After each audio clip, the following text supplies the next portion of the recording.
Hi everyone, today we're going to be doing the sort of pebbles and plants in this ship in a bottle page, which is from How to Draw Inky Wonderlands by Johanna Basford.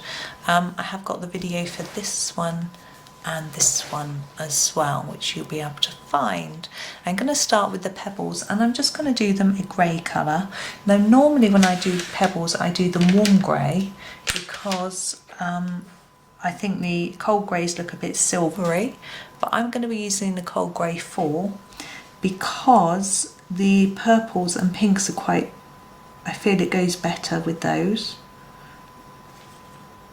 So what I'm going to do with my pebbles is I'm going to do a harder layer of colour around the outside and then reduce it to the middle to make them look more spherical, so they'll be catching the light in the middle. And I'm going to do the same with all of them in the same shade. Now you could change your shade of pencil, so you go through the different greys for this, but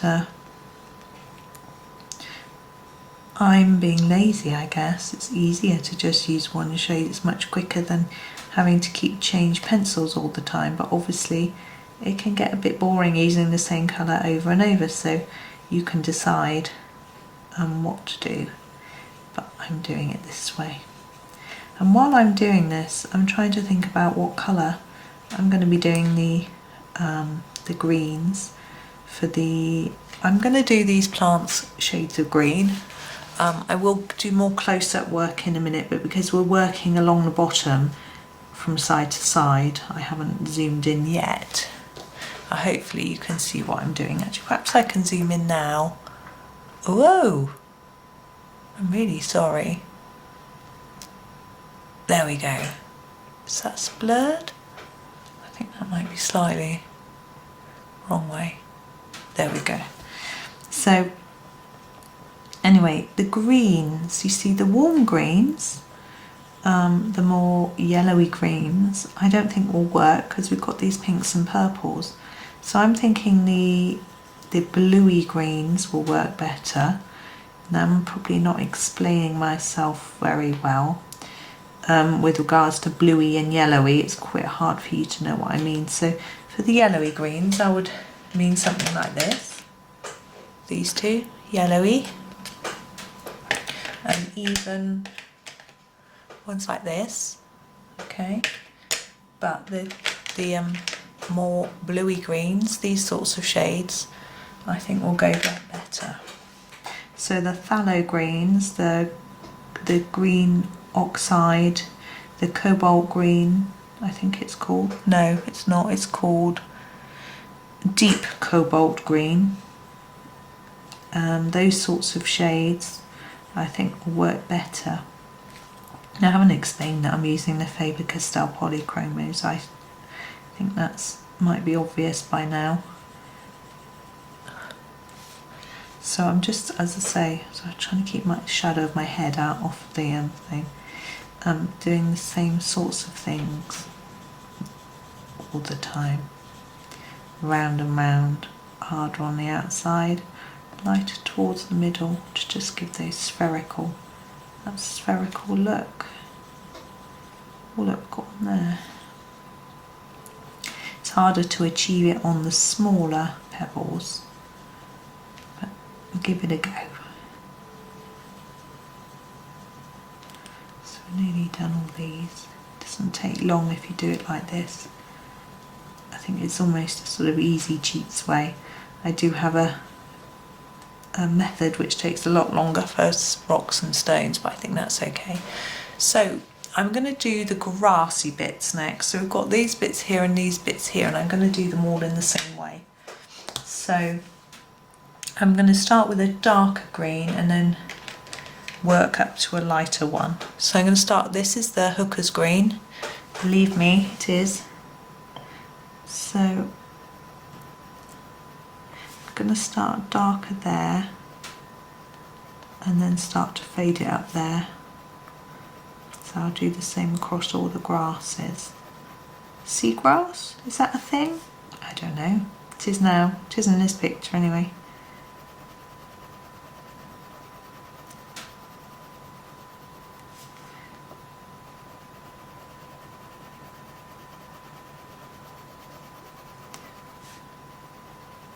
up there.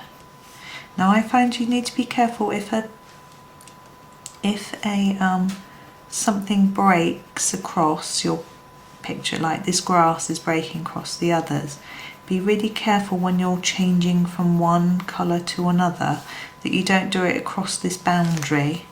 I think I talked about this in a previous video, that it can then make it look a bit stripy.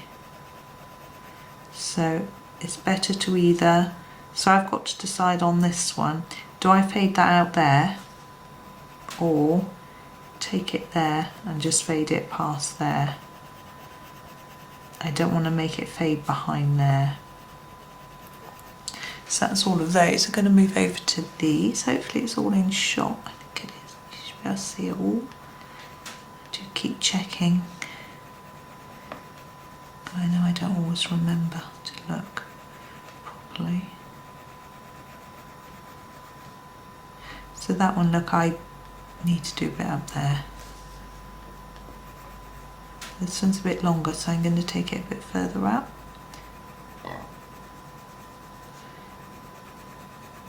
Now of course there's space under here which I'm going to leave that and do that in the watercolour.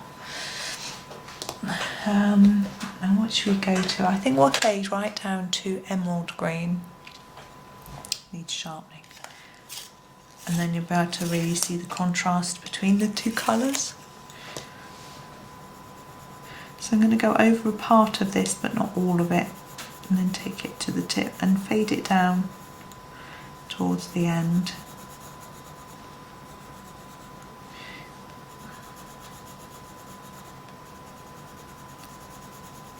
That's it. So I don't know how many people colour along with me or just listen and take on tips. I've seen some people actually having coloured along and posted their pictures on Instagram. That's really lovely. It's really nice to see them. So if you do that with any of the ones, or if you're inspired by a video or anything, if you could just tag me. It's I'm Rachel Henderson Colouring on Instagram. And you can actually link to find my Instagram channel from my YouTube channel here. So when you finish watching this video, if you go to my channel page, if you click my name, it takes you to it's sort of like my channel homepage, I suppose. I don't know what they really call it. If you go to there, you'll find that at the very top there's a sort of wallpapery type thing going on, I suppose, background, I don't know. And there's a link there to my Instagram channel. Right, now with these and these, we could do them any colour that we wish. I'm going to do a few more greens for some of these leafy ones. I think I'm going to do these two the same because they look the same. So I'm going to grab my dark phthalo green and do these two. Anyway, so if you go to my Instagram page, you can find me there, but if you tag me in any work that you've done and that you post on there, that's really lovely. I can see what you've been doing. And it helps me know what people are using, what they're finding inspiring, that sort of thing.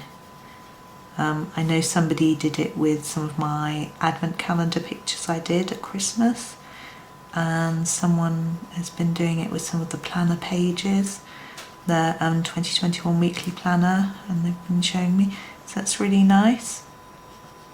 It's lovely to see that people are using the videos as well.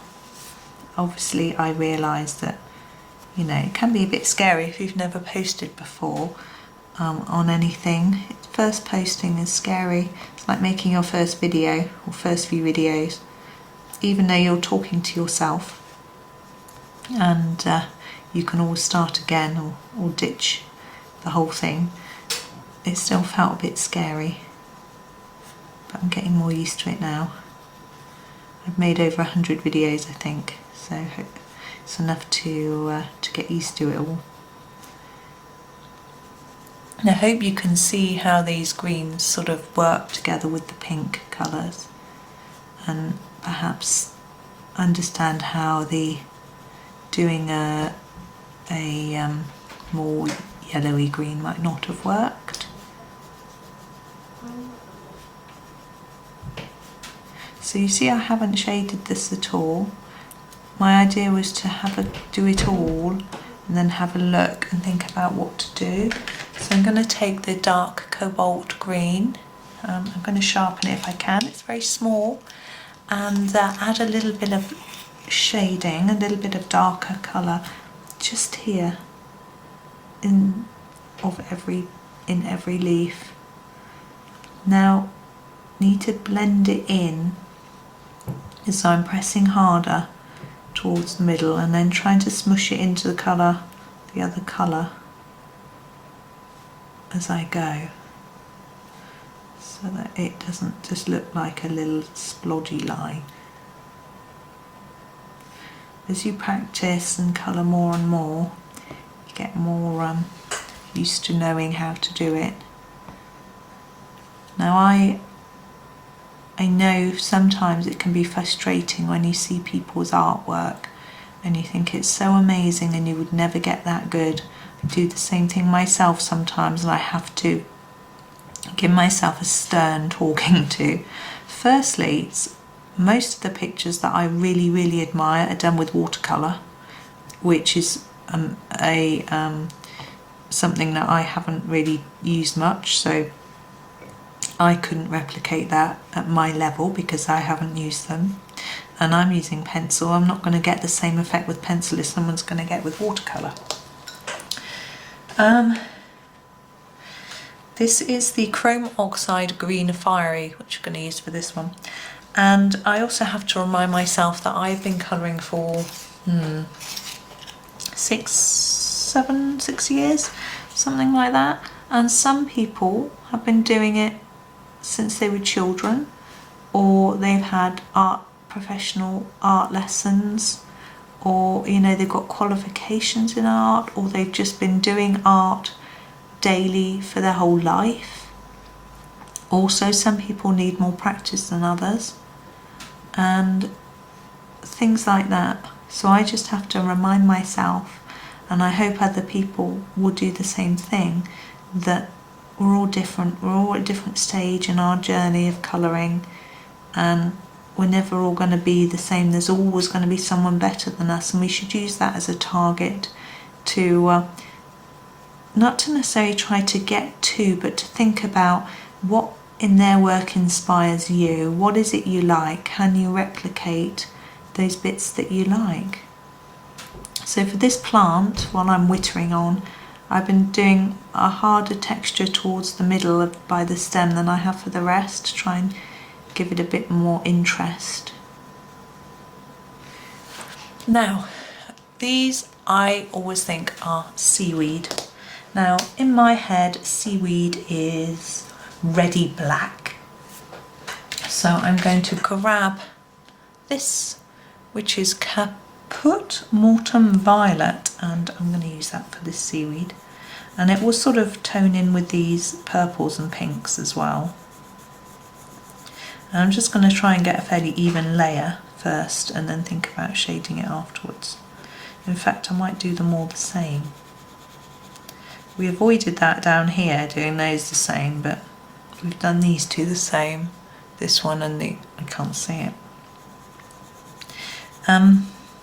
So anyway, it's a matter of telling yourself that you will get better, you will improve. You should compare yourself with yourself, not with other people, and have a look at how you're improving.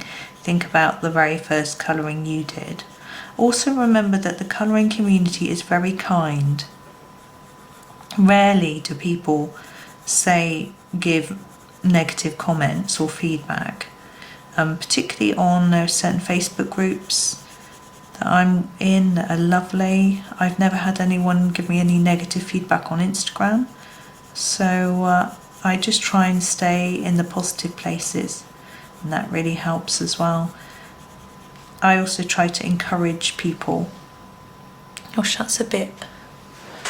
I'm going to do all of them and then add some other colours and try and make them look more exciting. And I try to be inspired, so I look at every picture and I think, what is it that I like about that picture? What is it that I can take from that picture to inspire my colouring, you know, or is there something that isn't sitting right in that picture? Why? What is it? And I don't do that with, I do that with my own pictures, not with other people's. So I think, if I'm doing a picture, I'm not happy with it. Why am I not happy with it? What can I do to it to improve it? Can I play with it a bit, change it, add layers of colour, add some pen, you know, what is it? Or what can I take from learning from this one that I won't do next time, or that I will do next time? So although it should be, I feel, a relaxing process, one that we just use for winding down and enjoying ourselves, we can still learn from it as well. And it's good for us to learn. I firmly believe that we should try and be learning new things all the time. You know, most of us have left school a while ago, but there's still plenty of learning in life to do, and we should be embracing it. My husband only said to me this morning, this is a red violet. No, he didn't say that. He said he'd looked something up and then said, you learn something every day. And I said, that's great. You know, we really should be trying to do that. So what I'm going to do is go around the edge of this in the red violet and try and draw the colour towards the centre.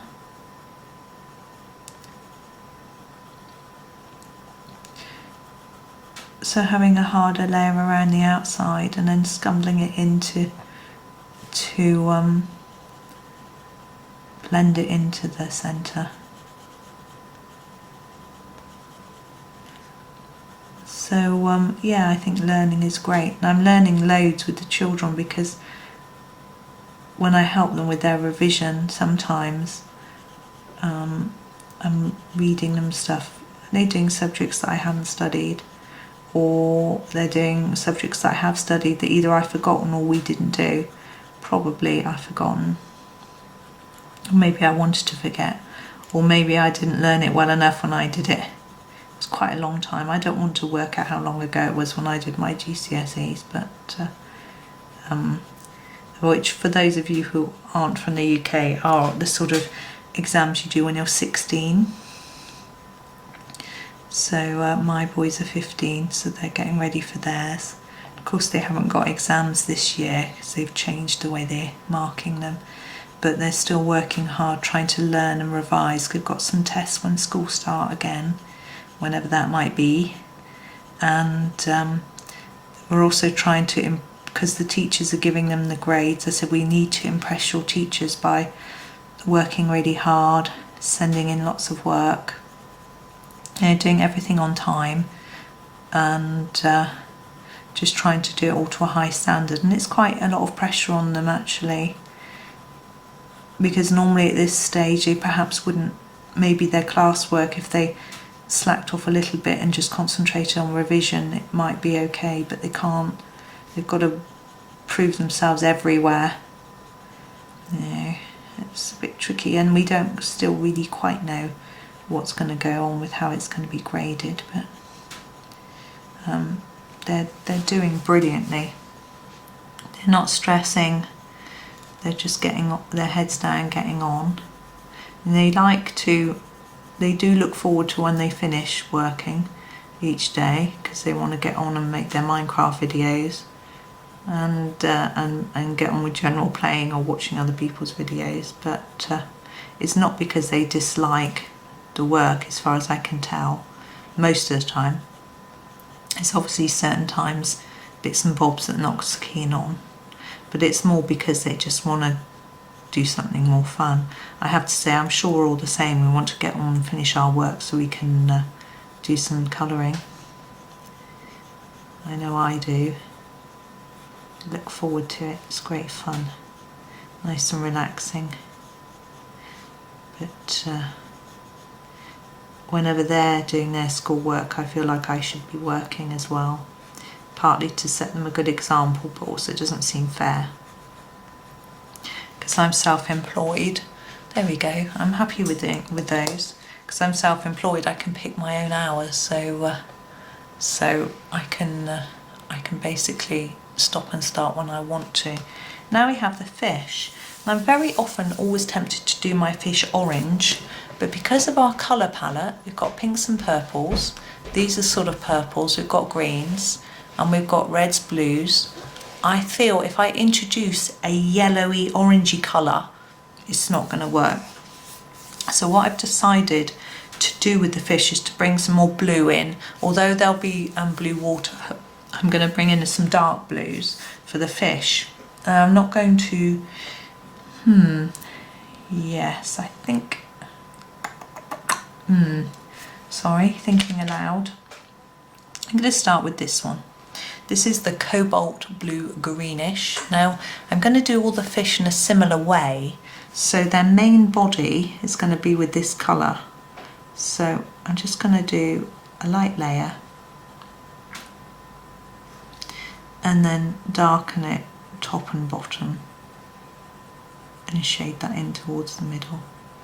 There we go. And I'm going to do the same on each. Well, this one will be a little bit different, but on each of them.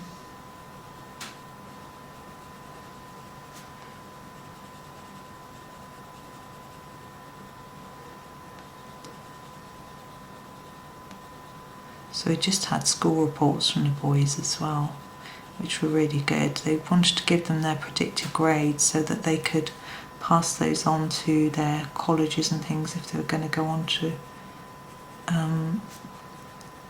do A levels and stuff. And they'd had really good reports, so that was good. But it also had all sorts of guidance on where they could study to improve, which is really useful. Okay, now this one, I'm still going to do a light layer all over. In fact, I might do the same. I'm wondering whether the heads of the fish should be this colour too, as I'm colouring. Should I have a think? Gosh, my hands are getting really cold. Bring that in a bit. And same with this little cutie. He's very much like this one, isn't he? So a light gentle layer first. Try and keep it even. And then around here. And here. Yeah. Now I think I might go slightly lighter actually for the faces, and this is the Cobalt Blue.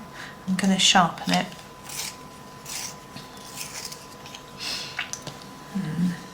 And I do the same sort of pattern though as we did before with the shading.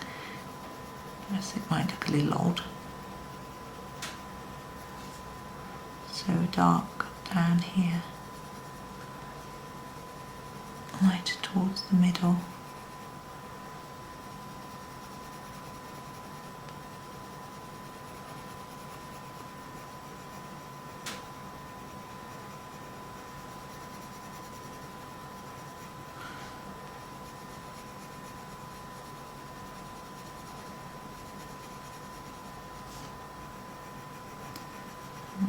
Yeah, I think as you start to colour them, you start to get character. I love their little eyes. Johanna has really pretty eyes. This one's got a little sad eye, I think. Hopefully he'll look more happy by the time we finished.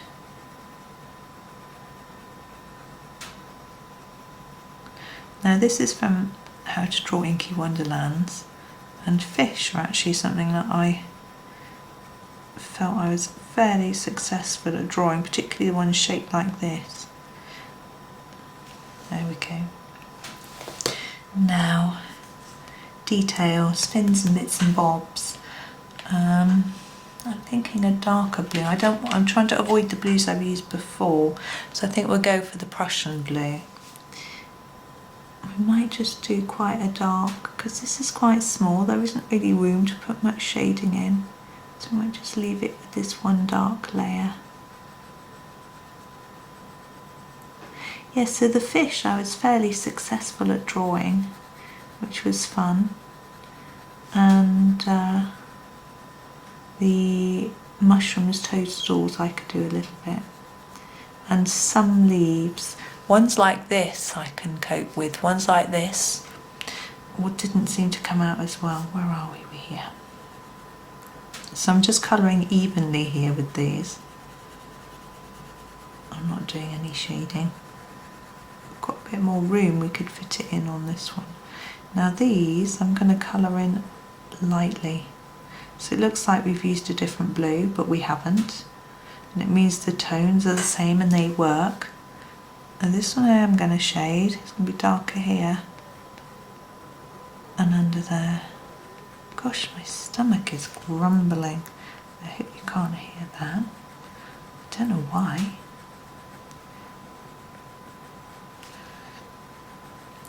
Right, and even tone for this. It's very relaxing not doing any shading. Sometimes I just do a picture where I don't do any at all, and it's surprising how relaxing it is, not having to think about what you're doing so much.